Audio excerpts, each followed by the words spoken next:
কিছুক্ষণ আগে দেখলাম আমাদের আরামবাগ মহকুমার পুরসুরা দুবারের জয়ী দেন বিমান ঘোষ, তিনি পুজো করছিলেন।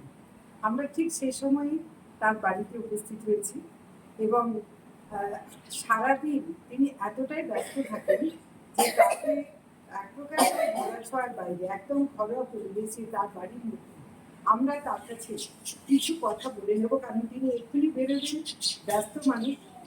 বিমানবাবু, আপনি দুবারই বিধায়ক, মানুষের এই যে বিপুল সমর্থন আপনি পাচ্ছেন, কিরকম মনে হচ্ছে? মানে কতটা অনুভূতি, কতটা দায়িত্ব, কতটা বেড়ে গেল? দায়িত্ব তো অনেক বেড়ে গেল। দায়িত্ব আগেও ছিল, আগে 5 বছর এমএলএ ছিলাম যখন পুরসুরা। সর্বোপরি পুরসুরার মানুষ যেইভাবে মোদীজির ওপর, বিজেপির ওপর, আমার ওপর ভরসা রেখেছেন, শুভেন্দুদার উপর ভরসা রেখেছেন, তো পুরসুরার মানুষের কাছে আমি দায়বদ্ধ। কেননা গত 5 বছরের বিরোধী দলের বিধায়ক হওয়া সত্ত্বেও আমি কোনো কাজ করতে পারিনি। এই কারণেই পারিনি কারণ তৃণমূল কংগ্রেসের বিরোধিতা, প্রশাসনের বিরোধিতা অনেক ছিল। তো 5 বছর যেটা করতে পেরেছি, যেটা এমএলএদের কাজ, অনেক পরিশ্রম লড়াই করে বের করেছি, করে করতে পেরেছি। তো 28 রেলের বেশ কিছু প্রকল্প মধ্যে নিয়ে আসতে পেরেছি। কিন্তু তখন তৃণমূল ছিল, কাজ করতে কতটা অসুবিধা হয়েছে? সবই অসুবিধা ছিল, কিন্তু আমি লড়াই সংগ্রামের মধ্য দিয়ে আমার কাজ আমি পারি। তো বিষয় হচ্ছে, গতবার আমাকে 28,178 ভোটে আমি জিতেছিলাম ওই পরিবেশে। এইবারে প্রায় 54,000, এইবারেও প্রায় 54,000 ভোটে আমি জিতেছি। তো সেখানে এইভাবে ঢেলে ভোট দিতে হবে। অ্যাকচুয়ালি 5 বছর তো বিরাট থাকার পর সেখানেতে একটা ভালো খারাপ থাকে, কিন্তু তারপরেও এই লড়াইকে চূর্ণিশ জানিয়ে পুরসুরার মানুষ যেভাবে পাশে শিখেছে, এক কথায় আমার এখন অনেক দায়িত্ব বেড়ে গেছে, পার্টির অনেক দায়িত্ব বেড়ে গেছে, যে ওখানকার মানুষের জন্য বিশেষ করে পুরসুরা যেভাবে পিছিয়ে আছে বিভিন্ন সেক্টর, জলবস্ত্র থেকে রাস্তার ব্যবস্থা, অনেক অনেক আছে, কত বলবো। মানে পুরসুরা থেকে জেলা সভাধিপতি হয়েছে, বিধায়ক হয়েছে তৃণমূল থেকে, কিন্তু পুরসুরাবাসীদের ভাগ্যে কিচ্ছু উন্নয়ন হয়নি। কিচ্ছু উন্নয়ন। এখন আমার কাছে অনেক চ্যালেঞ্জ, এবং সেই চ্যালেঞ্জ আমি তিনটে ভালোবাসি এবং অ্যাকসেপ্ট করি যে একটার পর একটা, যেটা আমি সংকল্পপত্রে দিয়েছিলাম, প্রত্যেকটা কাজ ধীরে চলে যাবে। তার প্রক্রিয়াও শুরু হয়ে গেছে, আপনারা জানেন। আমি 4 তারিখে রেজাল্ট বেরিয়েছি, 5 তারিখ থেকেই আমার একদম উন্নয়নের যে ব্যাপার থাকবে সেই নিয়ে সার্কুলেট করা, আলোচনা করা, বৈঠক করা প্রশাসনের লেভেলে এবং কাজটা বের করে নিয়ে আসা। এই 20 দিনে আপনাকে বলতে পারি অনেকটাই আমি আগিয়েছি এইসব ব্যাপারে। সেটা তুলসীগঞ্জ থেকে কোটালপাড়ার রাস্তার কথা বলুন, ভেজিটেবল স্টোরের কথা বলুন, রামমোহনের জন্মস্থানকে ঢেলে সাজানো সেই কথা বলুন, বা আদার্স পুরসুরা মানুষের যে জলকষ্ট সেটা, বাকি যে ইলেকট্রিকের বিদ্যুৎ অসুবিধা, ইলেকট্রিকের যে সমস্যা থাকে তার জন্য প্রত্যেকটা বাড়িতে যাদের ভেরিফিকেশনের যে বাড়িগুলো পাস হবে, মানে যাদের ছাদ আছে, সেখানে সোলার সিস্টেম চালু করে যাতে সোলার ব্যবস্থা আকারে কারেন্ট বা তার বাড়িতে বিদ্যুৎ যায়, সৌর বিদ্যুৎ, তার ব্যবস্থা করার জন্য অনেকটা আগিয়েছি, যেটা প্রধানমন্ত্রী সৌর যোজনা, সেই যোজনার আওতায় করবে। তো এনআরজিএস চালু হচ্ছে, অন্নপূর্ণা ভান্ডার চালু হচ্ছে, কথা বিজেপি দিয়েছে। অন্নপূর্ণা ভান্ডার চালু হচ্ছে কথাটা দিয়ে বলেছেন। আমরা এই দুটো দিনে দেখতে পাচ্ছি যে সোশ্যাল মিডিয়া বা বিভিন্ন খবরে যে মাননীয় অভিনেতা পাল তিনি যেটা বলেছেন, আর মাননীয় মুখ্যমন্ত্রী শুভেন্দু অধিকারী অন্নপূর্ণা ভান্ডার পাওয়া প্রাপকদের বিষয় এবং ফর্ম ফিল আপের যে সরলীকরণ সেই বিষয়ে দেখছেন একটু তফাৎ, এবং এটাকে নিয়ে এখন বিতর্ক দানা বাঁধছে। কিভাবে এলাকার মানুষকে বোঝাচ্ছেন? বিকল্পের কিছু নেই, একটা ফর্ম আছে, একটু ফর্মটা বড়, কিন্তু মূল বাংলাদেশের বিরুদ্ধে কিছু হয়নি, শুধু একটা একপালের ফর্ম করে। এখন ব্যাপার হচ্ছে, দেখুন, যে লক্ষ্মীর ভান্ডারের কথাই বলছি আপনাকে, লক্ষ্মীর ভান্ডার যে দেওয়া হতো, যে অ্যাকাউন্টগুলো ছিল, সেই অ্যাকাউন্টগুলো অনেক ফেক অ্যাকাউন্ট ছিল, যেখানে এমনি লক্ষ্মী ভান্ডারের টাকা তৃণমূল কংগ্রেস ঢুকে রেখেছিল। তো সেইগুলোকে ভেরিফিকেশন করতে গেলে ফর্ম দিয়ে যাচাই করতে হবে। তো ফর্ম দিয়ে যদি যাচাই করতে হয়, দেখবেন অলরেডি আমাদের কাছে যে তথ্য আছে 25 থেকে 30 লাখ লক্ষ্মী ভান্ডার অ্যাকাউন্ট ফেক আছে। তো সেইগুলো যদি আপনি বার করতে না পারেন, তাহলে সেই টাকা তো সেই তৃণমূল কংগ্রেসের যারা নেতৃত্ব ছিল, যারা চুরি করতো টাকা, তাদের পকেটেই চলে যায়। ঠিক সেই জন্যই এই ফর্মটাকে একদম গুরুত্ব দেওয়া হচ্ছে। সেটা গুরুত্ব দেওয়া হচ্ছে। যেটা বলা হয়েছে যে লক্ষ্মীর ভান্ডারের যে 1,000 টাকা সেটা চালু আছে, যেমন চালু আছে, ওটা আলাদা প্রকল্পের মধ্যে চালু আছে। অন্নপূর্ণা ভান্ডারের এই ফর্ম 3 মাস সময় দিয়েছেন, 3 মাসের মধ্যে সব হয়ে যাবে। দিলে তো তার মধ্যে ফর্ম ভরে সব জমা হবে। জমা হওয়ার পরে অটোমেটিক ওই অ্যাকাউন্টে যেগুলো সলিড অ্যাকাউন্ট লক্ষ্মীর ভান্ডার, সেই অ্যাকাউন্টে টাকা 3,000 টাকা করে ট্রান্সফার হয়ে যাবে। আচ্ছা, এখানে দেখা যাচ্ছে যে অনেকে এটাও রটাচ্ছেন যে এর মাধ্যমে মাননীয় মুখ্যমন্ত্রী তিনি নাকি সকলের হাড়ির খবর সব আদায় করে নিচ্ছেন। তো তাতে অসুবিধা কি? সরকারের অধিকার আছে, সরকারের অধিকার আছে, প্রত্যেক মানুষের খবর আছে। একদমই। সেখানেতে তৃণমূল কংগ্রেসের কি বললো, আমার তো মনে হয় তৃণমূল কংগ্রেসের যারা এই নেতৃত্ব স্থানীয় বা এইসব বলছে, তারা এখন নিজের দল নিয়ে ভাবে। কারণ আর নিজেদের বিশেষ দলটা করে আমার যে ডকুমেন্ট তা আমার সরকার থেকে সমস্যায় ব্যাপক। এরকম ভাবে তো চলেছে। আজকে অনুপ্রবেশকারীরা দেখুন না, বাংলাদেশ বর্ডার ভিড় লাগছে, সেখান থেকে চলে যাবে। হ্যাঁ, তো একদম। এরা তো ছিল তখন এখানে, তারা নিজেরা এখন বলছে আমাদেরকে ভোট দেওয়ার জন্য ভোটার কার্ড, আধার কার্ড পরীক্ষা। তৃণমূল কংগ্রেসের কথা না বলাই ভালো, কেননা যেভাবে স্ক্যাম দুর্নীতির মধ্যে জড়িত আছে প্রত্যেকটা স্তরের নেতা। আপনি লক্ষ্য করতে পারছেন গ্রিন সিটি প্রকল্পের যে আমরা গত 1 বছর আগে, এখন যিনি চেয়ারম্যান আছেন উনি এফআইআর করেছিলেন 15/5/2025। তো সেই এফআইআর থানায় চাপ আছে, কোনোভাবে কোনো গুরুত্ব দেওয়া হয়নি। তো আমি সেটাকে স্পেশালভাবে ইনিশিয়েটিভ নিয়ে সেই এফআইআরকে পুলিশ লেভেলে সেটাকে আবার ফের চালু করিয়ে ক্রিয়েট করে তারপরে এই প্রকল্পের যে দুর্নীতি তদন্ত শুরু হয়েছে। কিন্তু যাদেরকে ধরা হয়েছে কিন্তু তাদের যারা মাস্টার মাইন্ড যারা আমি তাদের মধ্যে একজন স্বপন মন্দির, তিনি পলাতক এই মুহূর্তে, আমরা সেটাই জানছি। তো শুধু তাই নয়, যিনি অভিযোগ করেছিলেন তার বিরুদ্ধে কিন্তু পৌরসভায় একাধিক দুর্নীতির অভিযোগ আছে। দেখতে থাকুন, প্রত্যেকের বিরুদ্ধে প্রায় আছে। দেখতে থাকুন, একটা কেস হাজারো কেস ফেস করছে। জনতা দরবারে বলে আমরা কার্যক্রম মনোনয়ন চেঞ্জ করছেন। আমরা সেটা বিধানসভা এলাকায় মাইকিং হচ্ছে, যে সমস্ত তৃণমূল কংগ্রেসের নেতা বা যে কেউ তোলাবাজি করেছে, মানুষের জমি জোর করে দখল করে নিয়েছে, কারোর কাছ থেকে জোর করে বুঝিয়ে টাকা পয়সা নিয়ে নিচ্ছে চাকরি দেবার নাম করে, যেমন দুর্নীতি গাড়মানি তোলাবাজি সিন্ডিকেট। তো সাধারণ মানুষের উপর যে অত্যাচার হয়েছে, তারা আসবে, আমরা ক্যাম্প করে ওখানে বসবো অভিযোগ নেবার জন্য। সে অভিযোগ নেব ও তাদেরকে সঙ্গে করে নিয়ে গিয়ে সংশ্লিষ্ট থানায় নিতে হবে, কেউ বাঁচবে না। অডিট তো হবে, প্রত্যেকটা পৌরসভা, পঞ্চায়েত, স্কুল সব জায়গায় অডিট হবে। অডিট হওয়ার আগেই তৃণমূল কংগ্রেসের অর্ধেক নেতা জেলে চলে যাবে, অডিট হওয়ার পর পুরোটা যাবে।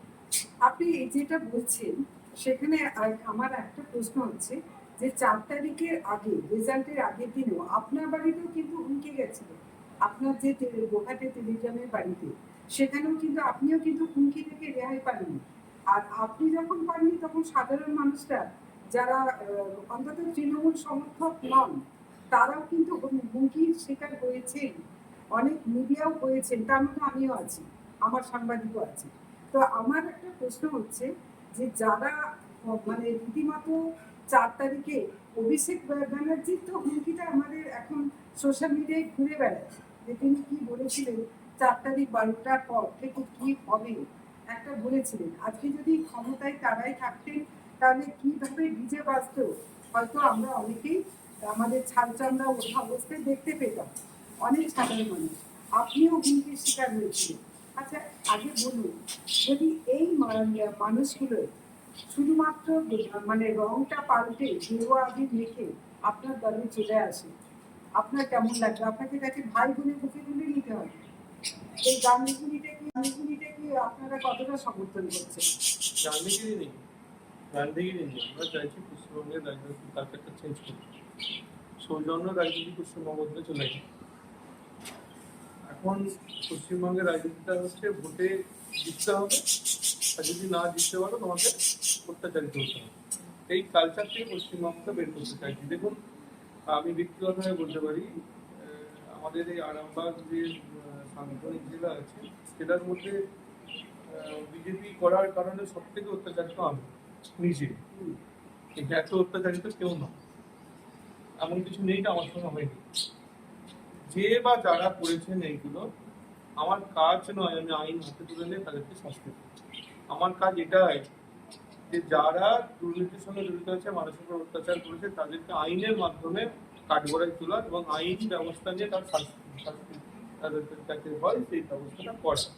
এর বাইরে কিছু না। আমি প্রত্যেক কর্মীকেও অ্যালার্ট করেছি যে তৃণমূল জিতলে তৃণমূল অত্যাচার করতো, বিজেপি জিতছে বিজেপি অত্যাচার করবে, আবার পরে বিজেপি জিতলে বিজেপি অত্যাচার করবে। এই যে কালচার পশ্চিমবঙ্গে নষ্ট হয়ে যাচ্ছে, মানুষের সঙ্গে মানুষের বন্ডিং নষ্ট হয়ে যাচ্ছে, এই কালচার থেকে বিজেপি বের হতে চাইছে।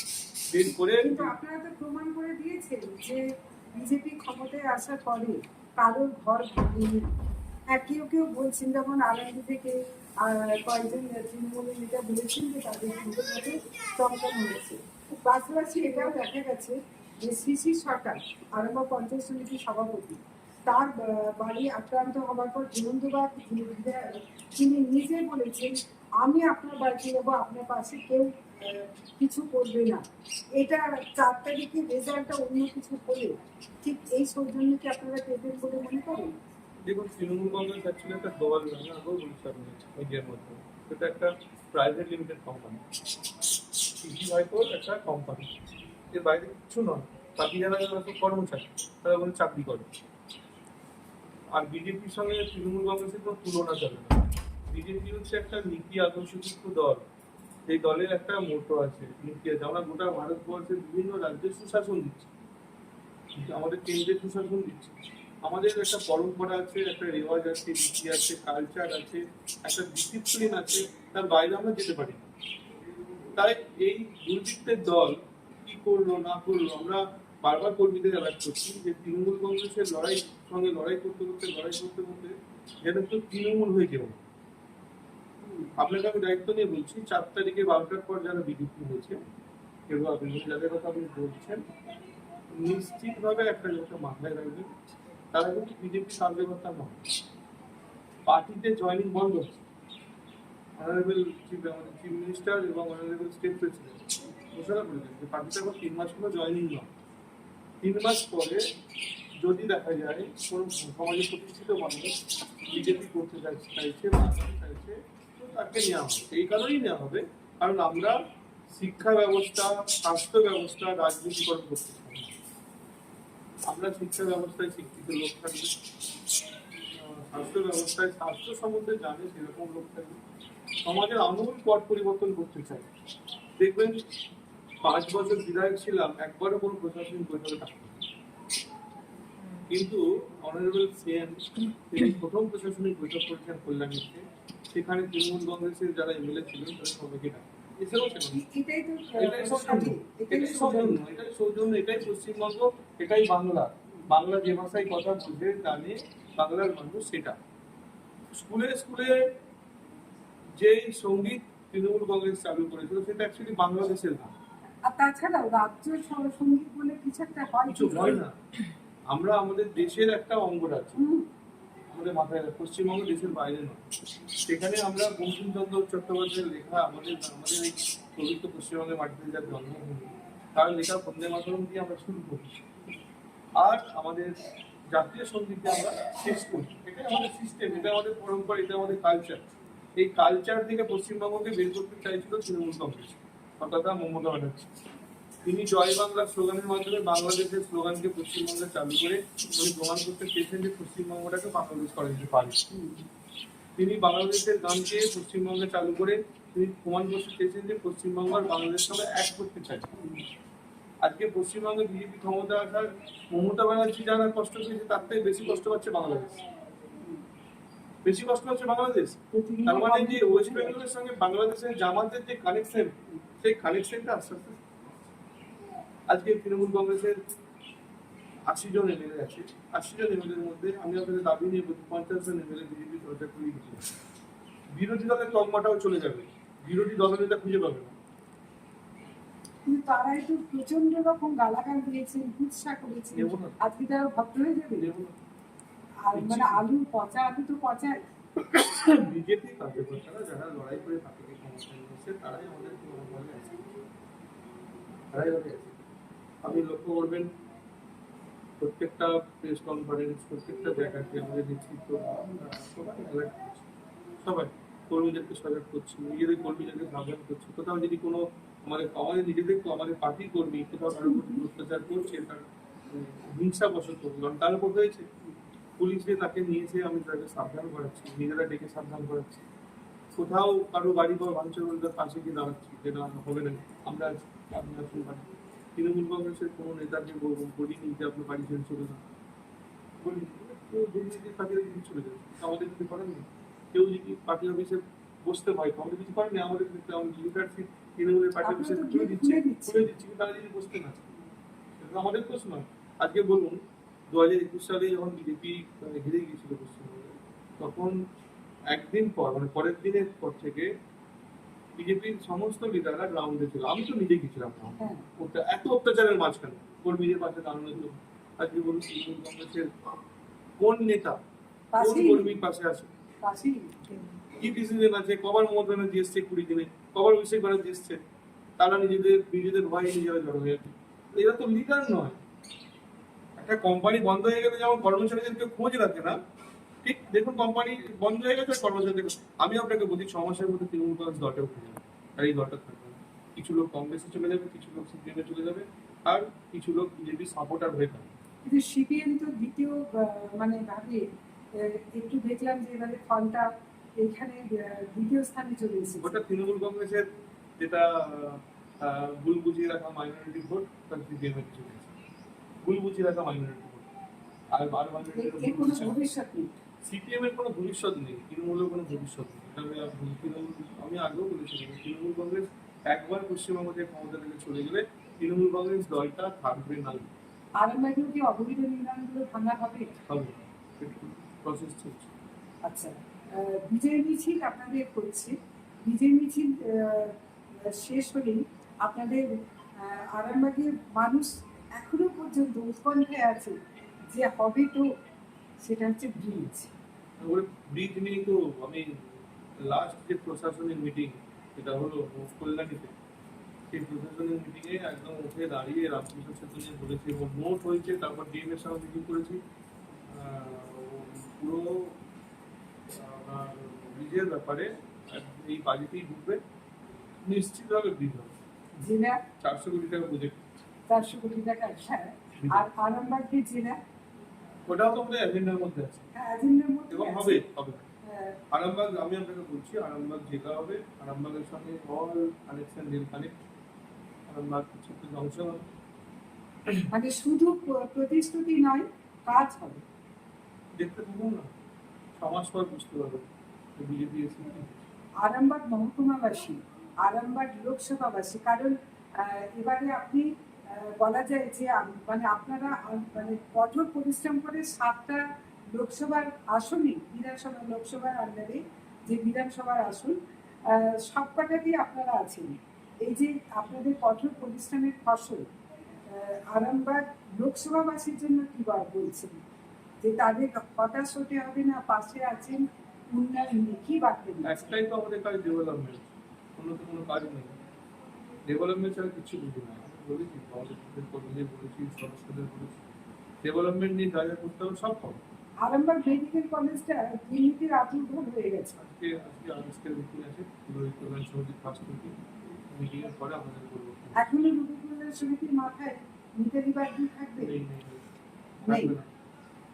আমরা মানে বিমানবাবুর অত্যন্ত ব্যস্ততার মধ্যে আমরা তার কাছ থেকে আপনাদের জন্য কিছু একটা বার্তা তুলে দিলাম। সেটা কি না, উন্নয়নই তাদের কাছে একমাত্র শেষ কথা, প্রতিশ্রুতি নয়, গাড়ি ভাড়া প্রতিশ্রুতি নয়, কাজে করে দেখার বার্তা দিলেন আর পুরসুরার বিধায়ক এবং আরামবাগ মহকুমার সন্তান আর গোঘাটের ভূমিপুত্র বিমান ঘোষ।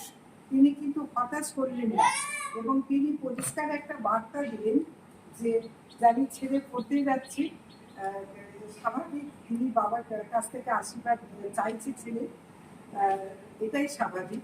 এবং আমরা দেখেছি যে মানে একদম চরমভাবে ঈশ্বরে বিশ্বাসী বিমান ঘোষ। আর আমাদের তার কাছে আরেকটা আমাদের স্বপ্ন আছে, যে তিনি যেভাবে লড়ে দুবারের বিধায়ক প্লাস আরামবাগ লোকসভার 7টা আসন যেভাবে এবারে বিজেপি এসেছে, আমরা নতুন যে মন্ত্রিসভা গঠন হবে, আমরা চাই বিমানবাবুকে সেই মন্ত্রী হিসাবে, আমরা তাকেও দেখতে চাই সেই যোগ্যতা তিনি রাখেন। তাই আমরা চাই তিনি আসুন এবং আরামবাগ মহকুমা ডেভেলপমেন্ট সেটা ত্বরান্বিত হোক। ভালো থাকবেন বিমানবাবু, এবং আমরা অনেক প্রত্যাশা রাখছি আপনার কাছে প্রতিদিন প্রতি মুহূর্ত। ভালো থাকবেন। জ্যোতিষ জগতে অদ্বিতীয় ডক্টর অঞ্জন শাস্ত্রী, আপনার উজ্জ্বল ভবিষ্যতের একমাত্র দিশারি।